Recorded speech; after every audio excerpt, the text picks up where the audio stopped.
چند سال پہلے تک اسلام کے راستے میں مصائب اور مشکلات کے پہاڑ حائل تھے، لیکن اب رسول اللہ صلی اللہ علیہ وسلم کے اعجاز، اخلاق اور تدبر سے اور مسلمانوں کے اخلاص، ایثار اور کوششوں سے وہ ایک ایک کر کے دور ہو گئے۔ اب اسلام کی ترقی کی راہ میں بس دو ہی رکاوٹیں رہ گئی تھیں، ایک مکہ کے مشرک، دوسرے خیبر کے یہودی۔ مکے کے مشرکوں سے آپ یہ چاہتے تھے کہ وہ اسلام کی تحریک کو امن و امان سے آگے بڑھنے دیں، اور جو لوگ خوشی سے اسلام کے حلقے میں آنا چاہیں انہیں یہ موقع دیا جائے۔ مکہ معظمہ میں غریب اور کمزور مسلمان عورتوں، بچوں اور بے بس مسلمان مردوں کو جو نظر بند کر رکھا ہے انہیں مدینہ منورہ آنے دیا جائے۔ مسلمانوں کو مکہ آنے جانے اور خانہ کعبہ کے طواف اور حج کی آزادی مل جائے۔ دوسری طرف رسول اللہ صلی اللہ علیہ وسلم خیبر کے یہود سے صرف یہ چاہتے تھے کہ وہ اسلام کی طاقت کو تسلیم کر لیں۔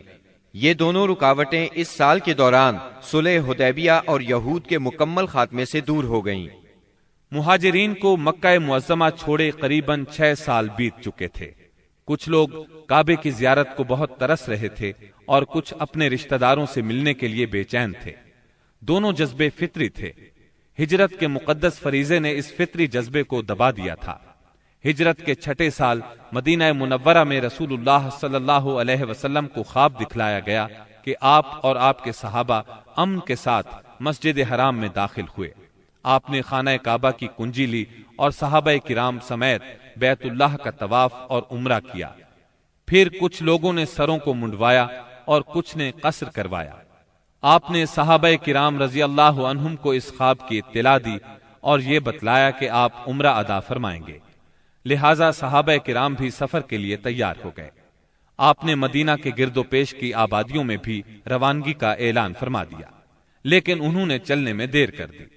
رسول اللہ صلی اللہ علیہ وسلم پیر کے روز یکم ذی قعد 6 ہجری کو 1400 مہاجرین و انصار کے ساتھ مدینہ منورہ سے روانہ ہوئے اور اپنے ساتھ قربانی کے جانور بھی لیے تاکہ لوگ جان لیں کہ آپ جنگ کے لیے نہیں عمرے کے لیے جا رہے ہیں۔ ذوالحلیفہ پہنچ کر جانوروں کو قلادے پہنائے گئے، ان کی کوہانے چیر کر نشان بنایا اور عمرے کا احرام باندھا۔ نبی صلی اللہ علیہ وسلم نے سفر جاری رکھا۔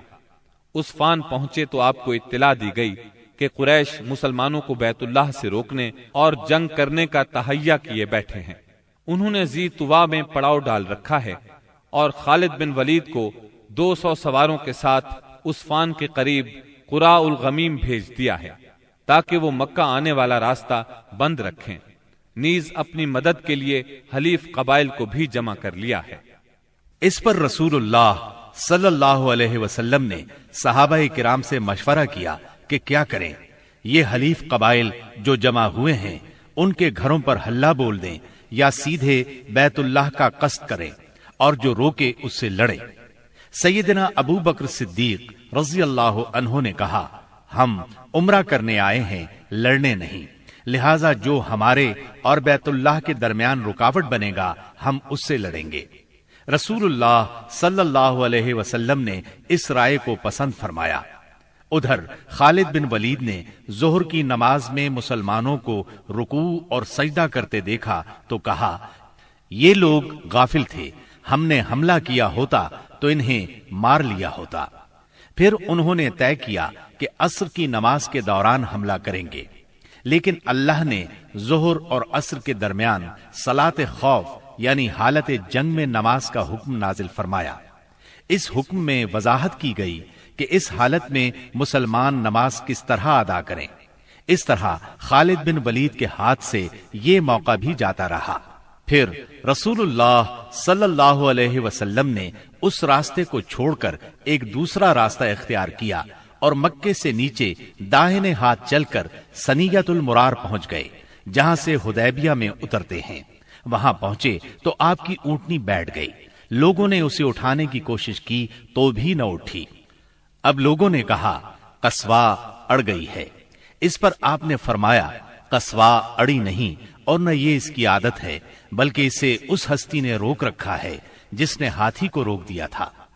پھر آپ نے فرمایا، اللہ کی قسم، یہ لوگ مجھ سے کسی بھی ایسے معاملے کا مطالبہ نہیں کریں گے جس میں اللہ کی حرمتوں کی تعظیم کر رہے ہوں۔ مگر میں اسے ضرور تسلیم کر لوں گا۔ اس کے بعد آپ نے اونٹنی کو ڈانٹا تو وہ اچھل کر کھڑی ہو گئی۔ پھر آپ نے آگے بڑھ کر حدیبیہ میں پڑاؤ ڈالا۔ اس کے بعد بدیل بن ورقہ خزائی خزاعہ کی ایک جماعت کے ساتھ آیا۔ یہ لوگ رسول اللہ صلی اللہ علیہ وسلم کے خیر خواہ تھے۔ اس نے بتایا کہ قریش آپ سے جنگ کرنے اور آپ کو بیت اللہ سے روکنے کا تہیہ کیے بیٹھے ہیں۔ آپ نے اس سے فرمایا، ہم صرف عمرہ کرنے آئے ہیں، لڑائی کے لیے نہیں آئے، اور ہم صلح کے لیے تیار ہیں، لیکن اگر قریش نے لڑائی ہی پر اصرار کیا تو ہم اس وقت تک لڑتے رہیں گے جب تک کہ میرا سر تن سے جدا نہیں ہو جاتا یا اللہ کا حکم نافذ نہیں ہو جاتا۔ بدیل نے واپس پلٹ کر یہ بات قریش کو بتائی۔ انہوں نے مکرز بن حفص کو بھیجا۔ آپ نے اس سے بھی وہی بات کہی جو بدیل سے کہی تھی۔ اس کے بعد قریش نے حلیف قبائل کے سردار حلیس بن علقمہ کو بھیجا۔ جب وہ نمودار ہوئے تو رسول اللہ صلی اللہ علیہ وسلم نے فرمایا، یہ شخص ایسی قوم سے تعلق رکھتا ہے جو قربانی کے جانوروں کا بہت احترام کرتی ہے، لہٰذا جانوروں کو کھڑا کر دو۔ صحابہ کرام نے جانوروں کو کھڑا کر دیا اور خود بھی لبیک پکارتے ہوئے اس کا استقبال کیا۔ اس نے یہ حالت دیکھی تو کہا، سبحان اللہ، ان لوگوں کو بیت اللہ سے روکنا ہرگز مناسب نہیں۔ بھلا یہ کیا کہ لخم، جزام اور حمیر کے لوگ تو حج کریں اور عبد المطلب کا بیٹا بیت اللہ سے روک دیا جائے۔ بیت اللہ کے رب کی قسم، قریش برباد ہوئے، یہ لوگ عمرہ کرنے آئے ہیں۔ قریش نے یہ بات سنی تو کہا، بیٹھ جاؤ، تم اعرابی ہو، تمہیں چال بازیوں کا علم نہیں۔ اس کے بعد قریش نے عروہ بن مسعود ثقفی کو بھیجا۔ اس نے آ کر بات کی۔ رسول اللہ صلی اللہ علیہ وسلم نے اس سے بھی وہی کہا جو بدیل سے کہا تھا۔ اس نے دربار نبوت کی کیفیت دیکھی تو دنگ رہ گیا۔ اس نے مکہ واپس جا کر کہا، میں نے قیصر و کسریٰ کے دربار دیکھے ہیں، مگر جیسے جانثار محمد بن عبداللہ کو ملے ہیں ان کی کوئی مثال نہیں۔ ان کے نبی جب وضو کرتے ہیں تو یہ لوگ وضو کا پانی زمین پر نہیں گرنے دیتے۔ اب رسول اللہ صلی اللہ علیہ وسلم نے طے کیا کہ قریش کے پاس ایک سفیر بھیجیں جو انہیں یقین دلائے کہ آپ عمرہ ہی کے لیے آئے ہیں۔ چنانچہ آپ نے سیدنا عثمان بن عفان رضی اللہ عنہ کو روانہ فرمایا اور انہیں یہ حکم بھی دیا کہ وہ مکہ کے کمزور مومن مردوں اور عورتوں کے پاس جا کر انہیں قریب ہی فتح کی بشارت سنائیں اور یہ بتلا دیں کہ اللہ تعالی اپنے دین کو مکہ میں ظاہر اور غالب کرنے والا ہے، یہاں تک کہ کسی کو ایمان چھپانے کی ضرورت نہیں ہوگی۔ سیدنا عثمان رضی اللہ عنہ ابان بن سعید اموی کی پناہ میں مکہ معظمہ کے اندر داخل ہوئے اور پیغام پہنچایا۔ قریش نے سیدنا عثمان کو پیشکش کی کہ بیت اللہ کا طواف کر لیں۔ اس پر سیدنا عثمان رضی اللہ عنہ نے فرمایا، یہ کیسے ممکن ہے کہ رسول اللہ صلی اللہ علیہ وسلم کو تو بیت اللہ سے روک دیا جائے اور عثمان طواف کرے۔ پھر انہوں نے سیدنا عثمان رضی اللہ عنہ کو روک لیا۔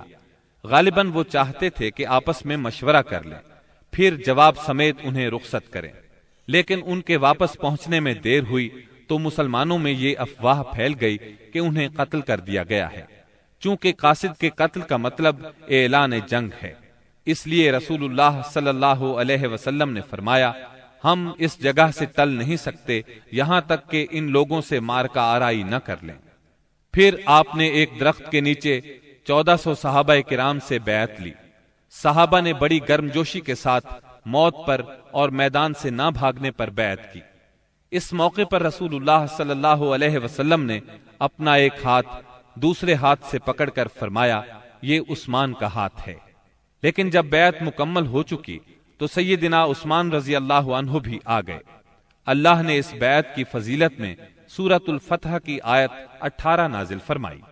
لقد رضي الله عن المؤمنين إذ يبايعونك تحت الشجرة یقیناً اللہ مومنین سے راضی ہوا جب وہ آپ سے درخت کے نیچے بیعت کر رہے تھے، اور یہیں سے اس کا نام بیعت رضوان مشہور ہوا۔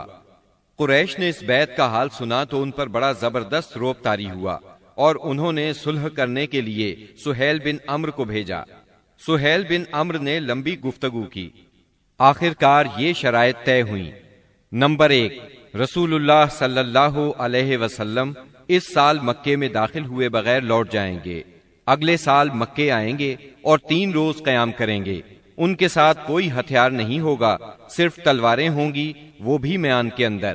نمبر 2، فریقین میں 10 سال کے لیے جنگ بند رہے گی۔ نمبر 3، جو شخص محمد صلی اللہ علیہ وسلم کے عہد میں داخل ہونا چاہے داخل ہو سکتا ہے، اور جو قریش کے عہد میں داخل ہونا چاہے داخل ہو سکتا ہے۔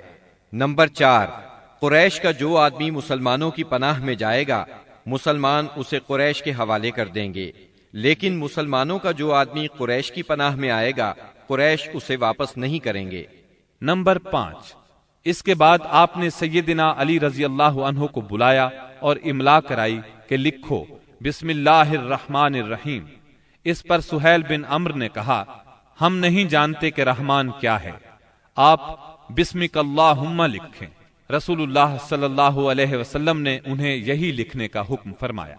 پھر آپ نے املا لکھوائی، یہ وہ بات ہے جس پر محمد رسول اللہ نے مصالحت کی ہے۔ اس پر سہیل نے کہا اگر ہم جانتے کہ آپ اللہ کے رسول ہیں تو آپ کو پھر ہم نہ تو بیت اللہ سے روکتے اور نہ آپ سے جنگ کرتے، لہٰذا آپ محمد بن عبداللہ لکھوائیں۔ آپ نے فرمایا میں اللہ کا رسول ہوں اگرچہ تم جھٹلاؤ۔ پھر آپ نے سیدنا علی رضی اللہ عنہ کو حکم فرمایا لفظ رسول اللہ کو مٹا کر محمد بن عبداللہ لکھیں۔ سیدنا علی رضی اللہ عنہ نے مٹانا گوارا نہ کیا، اس لیے نبی کریم صلی اللہ علیہ وسلم نے خود اپنے دست مبارک سے مٹایا۔ پھر پوری دستاویز کے 2 نسخے لکھے گئے، ایک نسخہ قریش کے لیے، دوسرا مسلمانوں کے لیے۔ صلح نامہ حدیبیہ کی شرائط ظاہر میں بہت سخت تھیں، اسی لیے بعض پرجوش مسلمانوں کو ان کے ماننے میں تأمل ہو رہا تھا، لیکن جب خود رسول اللہ صلی اللہ علیہ وسلم ان کو مان چکے تو پھر انکار کی جرت کون کرتا؟ اور پھر چند ہی دنوں بعد معلوم ہو گیا کہ یہ شرائط اسلام کے حق میں بے حد فائدہ مند تھی۔ ابھی صلح نامہ لکھا جا رہا تھا کہ قریش کے نمائندے سہیل بن عمرو کے صاحبزادے ابو جندل بیڑیاں گھسیٹتے آ پہنچے۔ سہیل نے ان کی واپسی کا مطالبہ کر دیا۔ نبی کریم صلی اللہ علیہ وسلم نے فرمایا ابھی تو تحریر مکمل بھی نہیں ہوئی۔ اس پر سہیل نے کہا تب میں آپ سے صلح ہی نہیں کرتا۔ آپ نے فرمایا اچھا تم اسے میری خاطر چھوڑ دو۔ اس نے کہا یہ بھی نہیں ہو سکتا۔ پھر سہیل نے ابو جندل کو مارا۔ ابو جندل نے چیخ کر کہا مسلمانوں کیا میں مشرکین کی طرف واپس کیا جاؤں گا کہ وہ مجھے میرے دین سے فتنے میں ڈالیں؟ اس پر اللہ کے رسول صلی اللہ علیہ وسلم نے فرمایا صبر کرو اور ثواب کا باعث سمجھو، اللہ تمہارے لیے اور تمہارے علاوہ جو دوسرے کمزور مسلمان ہیں ان سب کے لیے کشادگی اور پناہ کی جگہ بنائے گا۔ ہم نے مشرکین سے صلح کر لی ہے اور ہم نے ان کو اور انہوں نے ہم کو اس پر اللہ کا عہد دے رکھا ہے، اس لیے ہم بدعہدی نہیں کر سکتے۔ اس صلح کا اثر اسلامی دعوت کی رفتار پر بہت اچھا ہوا۔ عام عرب سے ملنے اور انہیں اللہ کی دعوت دینے کا موقع مسلمانوں کے ہاتھ لگا، چنانچہ لوگ بکثرت اسلام میں داخل ہوئے اور صرف 2 سال میں مسلمانوں کی تعداد اتنی ہو گئی کہ 19 برسوں میں نہیں ہوئی تھی۔ اکابرین قریش جو کہ قریش کا نچوڑ تھے یعنی عمرو بن عاص، خالد بن ولید اور عثمان بن طلحہ جیسے حضرات اپنی رغبت اور مرضی سے مسلمان ہونے کے لیے خدمت نبوی میں حاضر ہوئے، اسلام پر بیعت کی اور اس کے راستے میں جان، مال، صلاحیت، طاقت اور اپنا سب کچھ قربان کرنے کا معاہدہ کیا۔ تب آپ نے فرمایا مکہ نے اپنے جگر گوشوں کو ہمارے حوالے کر دیا۔